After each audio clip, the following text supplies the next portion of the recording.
Hello friends, welcome to knowledge gallery. आज हम इस वीडियो में कक्षा 6 हिंदी वसंत भाग 1 का पाठ 7 साथी हाथ बढ़ाना पढ़ेंगे। साथी हाथ बढ़ाना एक गीत है जो कि हमारा पद्य साहित्य में आता है। इस गीत के रचयिता साहिर लुधियानवी जी हैं। यह गीत नया दौर एक फिल्म आई थी उसके लिए लिखा गया था और यह जो फिल्म है ये आजादी जो अपना देश आजाद हुआ था उसके कुछ समय बाद आई थी। इस गीत में जो है जब मजदूर लोग सब काम कर रहे होते हैं तो ये दिलीप कुमार जो है इस गीत को गाते हैं और इस गीत को गा करके वे मजदूरों की हिम्मत बढ़ाते हैं। तो आइए शुरू करते हैं पाठ 7 साथी हाथ बढ़ाना। पहले इस गीत का सरस्वर गायन करते हैं। साथी हाथ बढ़ाना, साथी हाथ बढ़ाना, एक अकेला थक जाएगा मिलकर बोझ उठाना। साथी हाथ बढ़ाना, हम मेहनत वालों ने जब भी मिलकर कदम बढ़ाया, सागर ने रास्ता छोड़ा पर्वत ने शीश झुकाया। फौलादी हैं सीने अपने, फौलादी हैं बाहें, हम चाहे तो चट्टानों में पैदा कर दे राहें। साथी हाथ बढ़ाना, साथी हाथ बढ़ाना, मेहनत अपने लेख की रेखा, मेहनत से क्या डरना, कल गैरों की खातिर की आज अपनी खातिर करना। अपना दुख भी एक है साथी, अपना सुख भी एक, अपनी मंजिल सच की मंजिल, अपना रास्ता नेक। साथी हाथ बढ़ाना, साथी हाथ बढ़ाना, एक से एक मिले तो कतरा बन जाता है दरिया, एक से एक मिले तो जर्रा बन जाता है सहरा, एक से एक मिले तो राई बन जाती है पर्वत, एक से एक मिले तो इंसान बस में कर ले किस्मत। साथी हाथ बढ़ाना, साथी हाथ बढ़ाना। तो आइए अब शुरू करते हैं इस गीत का भावार्थ। साथी हाथ बढ़ाना, साथी अर्थात जो हमारा साथी है या अपने दोस्त से कहते हैं। हाथ बढ़ाना अपने साथी की मदद करना। एक अकेला थक जाएगा, एक अकेला व्यक्ति काम करते करते थक जाएगा। मिलकर बोझ उठाना, इसलिए हम सबको जो है मिलकर बोझ उठाना चाहिए। साथी हाथ बढ़ाना, हे दोस्त हमें जो है हाथ अपना बढ़ाना चाहिए। हम मेहनत वालों ने जब भी, हम जो है मेहनत वाले इंसानों ने जब भी मिलकर कदम बढ़ाया, हम सब ने जब भी मिलकर एक साथ कोई काम किया है तो सागर ने रास्ता छोड़ा, जो सागर है उसने भी अपना रास्ता छोड़ दिया है।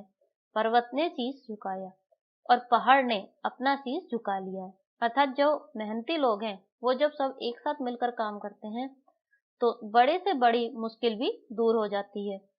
फौलादी है सीने अपने, अपना जो सीना है अर्थात छाती वो लोहे के समान मजबूत है। फौलादी है भाई और हमारी भुजाएं भी लोहे के समान मजबूत है। हम चाहे तो चट्टानों में पैदा करते रहे, हम सब मिलकर चाहें तो चट्टानों में अर्थात जो बड़े बड़े पहाड़ हैं उन सबके बीच में भी रास्ता निकाल दें। अर्थात जो हम सब मेहनत वाले लोग इतने मेहनती हैं, इतने ताकतवर हैं कि हम यदि चाहें तो इन बड़े बड़े पहाड़ों में रास्ता निकाल दें। साथी हाथ बढ़ाना, हे साथी मिलकर के हाथ बटाना।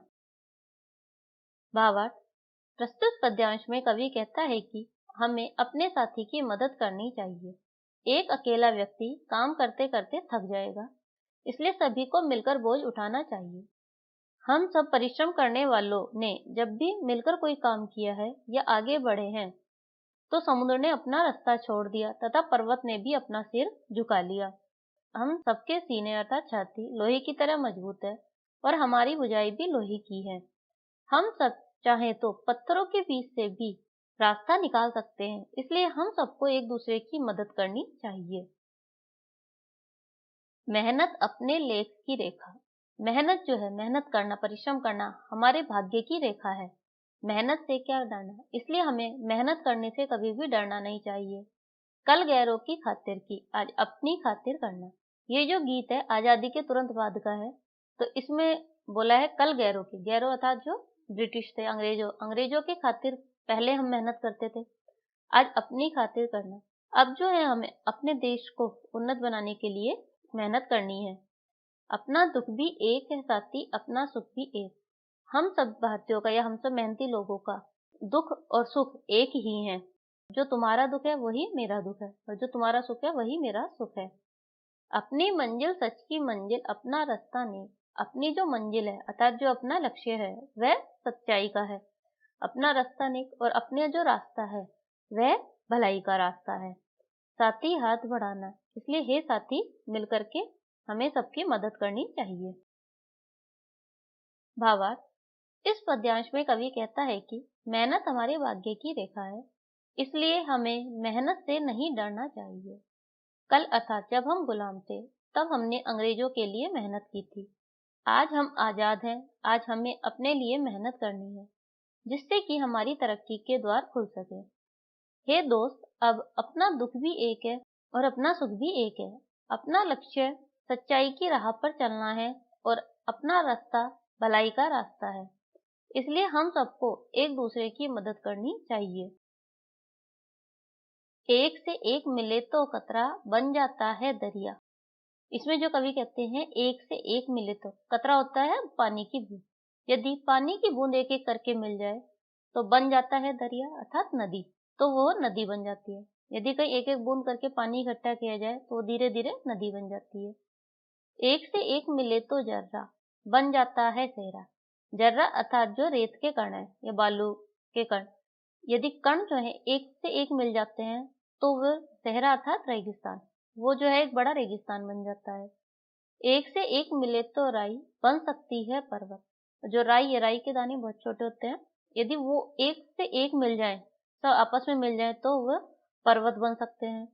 एक से एक मिले तो इंसान, यदि इंसान अर्थात मनुष्य एक दूसरे के साथ मिल जाए तो बस में कर ले किस्मत, तो वो अपनी किस्मत जो है अपनी मुट्ठी में कर सकता है, अर्थात उन्हें कोई नहीं हरा सकता। साथी हाथ बढ़ाना, इसलिए जो है ये साथी अपना हाथ बढ़ाना। भावार्थ, प्रस्तुत पंक्तियों में कवि कहता है कि एक एक बूंद पानी मिलकर नदी बन जाती है। रेत के एक एक कण मिल जाए तो वह रेगिस्तान बन जाता है। राई के छोटे छोटे दाने मिलकर पर्वत बन जाते हैं। यदि मनुष्य एक दूसरे के साथ मिलकर काम करे तो वह अपनी किस्मत अपनी मुट्ठी में कर सकता है, इसलिए हम सबको एक दूसरे की मदद करनी चाहिए। ये इस पाठ से संबंधित प्रश्न अभ्यास, ये गीत से प्रश्न है। प्रश्न 1, इस गीत की किन पंक्तियों को तुम अपने आसपास की जिंदगी में घटते हुए देख सकते हो? उत्तर, इस गीत की निम्न पंक्तियों को हम अपने आसपास की जिंदगी में घटते हुए देख सकते हैं। साथी हाथ बढ़ाना, एक अकेला थक जाएगा मिलकर बोझ उठाना। साथी हाथ बढ़ाना। हम मेहनत वालों ने जब भी मिलकर कदम बढ़ाया, सागर ने रास्ता छोड़ा पर्वत ने शीश झुकाया। फौला दी हैं सीने अपने, फौला दी हैं बाहें, हम चाहे तो चट्टानों में पैदा कर दे राहें। साथी हाथ बढ़ाना। इस लाइन में जो भी अर्थ है ये जो है हम अपने रोज की जिंदगी में देख सकते हैं, क्योंकि जो मेहनत वाले लोग हैं जब भी मिलकर काम करते हैं तो वो मुश्किल से मुश्किल काम भी आसानी से कर लेते हैं। प्रश्न 2, सागर ने रास्ता छोड़ा पर्वत ने शीश झुकाया, साहिर ने ऐसा क्यों कहा, लिखो। उत्तर, कवि साहिर ने ऐसा इसलिए कहा है क्योंकि उनका मानना है कि एक साथ मिलकर काम करने से बड़ी से बड़ी बाधाओं को भी पार किया जा सकता है। एकता और संगठन में इतनी शक्ति होती है कि वह बड़ी से बड़ी रुकावटों को भी दूर कर सकती है, जिसके बल पर वह पर्वत और सागर को भी पार कर लेता है। सभी के मिलकर काम करने पर कठिन लक्ष्य भी आसान हो जाता है। प्रश्न 3, गीत में सीने और बाहों को फौलादी क्यों कहा गया है? उत्तर, कवि ने सीने और बाहों को फौलादी इसलिए कहा है क्योंकि ईश्वर ने हमारी बाहों और सीने को असीम ताकत प्रदान की है। हम अपनी बाजुओं की सहायता से हर मुश्किल से मुश्किल काम भी आसानी से कर सकते हैं। हम इतने मेहनती लोग हैं कि हम अपनी मेहनत के बल पर पूरी दुनिया को जीत सकते हैं। गीत से आगे के प्रश्न। प्रश्न 1, अपने आसपास तुम किसे साथी मानते हो और क्यों? इससे मिलते जुलते कुछ और शब्द खोजकर लिखो। उत्तर: हमारे माता पिता, भाई बहन, मित्र, शिक्षक, पड़ोसी ये सभी हमारे साथी हैं, क्योंकि वे हर समय हमारा साथ देते हैं। हमारे माता पिता हैं, भाई बहन, ये सब कभी भी हम जब मुश्किल में फंसते हैं तो ये हमारा हमेशा साथ देते हैं, तो यही हमारे सच्चे साथी हैं। साथी से मिलते जुलते शब्द हैं सखा, संगी, सहचर, मित्र, दोस्त, सहयोगी, सहपाठी, शुभचिंतक, हितैषी, मीत, सहायक आदि। प्रश्न 2, अपना दुख भी एक साथी, अपना सुख भी एक। कक्षा, मोहल्ले और गांव शहर के किस किस तरह के साथियों के बीच तुम्हें इस वाक्य की सच्चाई महसूस होती है और कैसे? उत्तर: जब हम अपने साथियों के साथ होते हैं तब इन बातों की सच्चाई का एहसास होता है। इन बातों में हमारी सोच एक जैसी ही होती है और हमारे सुख दुख की अनुभूति भी एक जैसी ही होती है। उदाहरण के लिए, जैसे यदि बिजली पानी की समस्या, ट्रैफिक आदि की समस्या से जब हमारा सामना होता है तो हमें लगता है कि हमारा दुख एक जैसा है। वहीं दूसरी ओर कक्षा में अच्छे अंक लाना और बड़े होकर कुछ बनने की इच्छा से पता चलता है कि हमारा सुख भी एक जैसा ही है। प्रश्न 3, इस गीत को तुम किस माहौल में गुनगुना सकते हो? उत्तर: इस गीत को हम मजदूरी करते समय, स्वतंत्रता दिवस, गणतंत्र दिवस या किसी संगठन की स्थापना के अवसर पर गा सकते हैं। जब हम सामूहिक कार्य कर रहे हों तो भी गुनगुना सकते हैं। यह गीत सामूहिक रूप से कार्य करने की प्रेरणा देता है। प्रश्न 4, एक अकेला थक जाएगा, मिलकर बोझ उठाना। तुम अपने घर में इस बात का ध्यान कैसे रख सकते हो? पापा के काम और माँ के काम क्या क्या हैं? क्या वे एक दूसरे का हाथ बटाते हैं? उत्तर: हम माता पिता के साथ उनके कामों में हाथ बटाकर इस बात का ध्यान रख सकते हैं। पापा और माँ को अनेक काम करने होते हैं। पापा ऑफिस जाते हैं, बाजार से सामान लाते हैं और अन्य बाहरी काम करते हैं। माँ घर की सफाई करना, खाना बनाना, कपड़े धोना और अन्य कई छोटे बड़े कामों की जिम्मेदारी अपने ऊपर लेती है। हाँ, वे भी एक दूसरे का हाथ बटाते हैं। ऐसा निर्धारित नहीं है कि माँ को ये काम करने हैं और पिता को ये काम करने हैं। सभी मिलकर एक दूसरे के काम को पूरा कर देते हैं। प्रश्न 5, यदि तुमने नया दौर फिल्म देखी है तो बताओ कि यह गीत फिल्म में कहानी के किस मोड़ पर आता है। यदि तुमने फिल्म नहीं देखी है तो फिल्म देखो और बताओ। उत्तर: यह गीत नया दौर फिल्म में तब आता है जब गांव वाले नायक अर्थात जो फिल्म का हीरो है दिलीप कुमार और नायिका हीरोइन वैजंती माला के साथ मिलकर कच्ची सड़क को पक्की करने के लिए काम करते हैं। सब मिलकर यह गीत गाते हैं और यह गीत उनके उत्साह और जोश को प्रदर्शित करता है। कहावतों की दुनिया। प्रश्न 1, अकेला चना बाहर नहीं फोड़ सकता। एक और एक मिलकर 11 होते हैं। ऊपर लिखी कहावतों का अर्थ गीत की किन पंक्तियों से मिलता जुलता है? इन दोनों कहावतों का अर्थ कहावत कोश में देखकर समझो और उनका वाक्यों में प्रयोग करो। एक अकेला थक जाएगा, मिलकर बोझ उठाना। एक से एक मिले तो कतरा बन जाता है दरिया। एक से एक मिले तो राही बन सकती है पर्वत। एक से एक मिले तो इंसान बंसवे कर ले किस्मत। ये जो है हमें इसके मुहावरों से वाक्य बनाने हैं। अकेला चना बाहर नहीं फोड़ सकता, इसका अर्थ है अकेला व्यक्ति मुश्किल काम नहीं कर सकता। इसका वाक्य, देश से भ्रष्टाचार मिटाना अकेले तुम्हारे बस की बात नहीं, क्योंकि अकेला चना बाहर नहीं फोड़ सकता। एक और एक मिलकर 11 होते हैं, अर्थात एकता में शक्ति होती है। हम सब मिलकर काम करेंगे तो भ्रष्टाचार को जरूर मिटा सकते हैं, क्योंकि एक और एक मिलकर 11 होते हैं। प्रश्न 2, नीचे हाथ से संबंधित कुछ मुहावरे दिए गए हैं। इनके अर्थ समझो और प्रत्येक मुहावरे से वाक्य बनाओ। हाथ को हाथ में सूझना, हाथ साफ करना, हाथ पैर फूलना, हाथों हाथ लेना और हाथ लगना। उत्तर: हाथों को हाथ में सूझना अर्थात कुछ भी दिखाई न देना। आज सुबह इतना कोहरा था कि हाथ को हाथ नहीं सूझ रहा था। हाथ साफ करना, गायब कर देना। मेले में चोर ने मेरे पर्स पर हाथ साफ कर लिया। हाथ पैर फूलना, घबरा जाना। कक्षा में अचानक अध्यापक के आते ही छात्रों के हाथ पैर फूल गए। हाथों हाथ लेना, तुरंत लेना। गणित की नई पुस्तक बाजार में आते ही हाथों हाथ बिक गई। हाथ लगना मिल जाना, रास्ते में 500 का नोट मोहन के हाथ लग गया। भाषा की बात। प्रश्न 1, हाथ और हस्त एक ही शब्द के दो रूप हैं। नीचे दिए गए शब्दों में हस्त और हाथ छिपे हैं। शब्दों को पढ़कर बताओ कि हाथों का इनमें क्या काम है। उत्तर, हाथ घड़ी। हाथ की घड़ी कलाई पर पहनी जाती है। हथौड़ा, यह एक ऐसा औजार है जिसे कील ठोकी जाती है, किसी चीज को ठोका जाता है। हस्तशिल्प, हाथों से किया गया शिल्प का काम।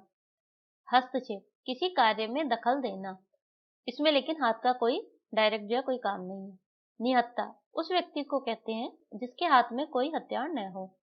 हथकंडा, किसी कार्य को पूरा करने के लिए अनुचित तरीका अपनाना, इसमें भी हाथ का कोई कार्य नहीं है। हस्ताक्षर, अपनी सहमति दिखाने के लिए किसी कागज पर कलम से अपना नाम लिखना। हथकरघा, हाथ से किए जाने वाले लघु एवं घरेलू उद्योग धंधे जैसे चरखा चलाना, कपड़ा बुनना आदि। प्रश्न 2, इस गीत में पर्वत, शीश, रास्ता, इंसा जैसे शब्दों के प्रयोग हुए हैं। इन शब्दों के प्रचलित रूप लिखो। पर्वत का होता है पर्वत और पहाड़, शीश, शीश और सिर, रास्ता, रास्ता और मार्ग, इंसा, इंसान और मनुष्य। प्रश्न 3, कल गैरों की खातिर की आज अपनी खातिर करना। इस वाक्य को गीतकार इस प्रकार कहना चाहता है, तुमने कल गैरों की खातिर मेहनत की, आज तुम अपनी खातिर करना। इस वाक्य में तुम करता है जो गीत की पंक्ति में छंद बनाए रखने के लिए हटा दिया गया है। उपयुक्त पंक्ति में रेखांकित शब्द अपनी का प्रयोग करता तुम के लिए हो रहा है, इसलिए यह सर्वनाम है। ऐसे सर्वनाम जो अपने आप के बारे में बताए निजवाचक सर्वनाम कहलाते हैं। निज का अर्थ अपना होता है। निजवाचक सर्वनाम 3 प्रकार के होते हैं जो नीचे दिए गए वाक्यों में रेखांकित है। मैं अपने आप या आप घर चली जाऊंगी। बब्बन अपना काम खुद करता है। सुधा ने अपने लिए कुछ नहीं खरीदा। अब तुम भी निजवाचक सर्वनाम के निम्नलिखित रूपों का वाक्य में प्रयोग करो। उत्तर, अपने को, हमें अपने को कमजोर नहीं समझना चाहिए। अपने पर, हमें अपने पर विश्वास रखना चाहिए। अपने से बड़े लोगों की बात माननी चाहिए। हम अपने लिए भी कुछ वक्त निकालना चाहिए। अपना, राहुल इसे अपना घर ही समझो। आपस में, हम सबको आपस में मिलजुल कर रहना चाहिए। कुछ करने को।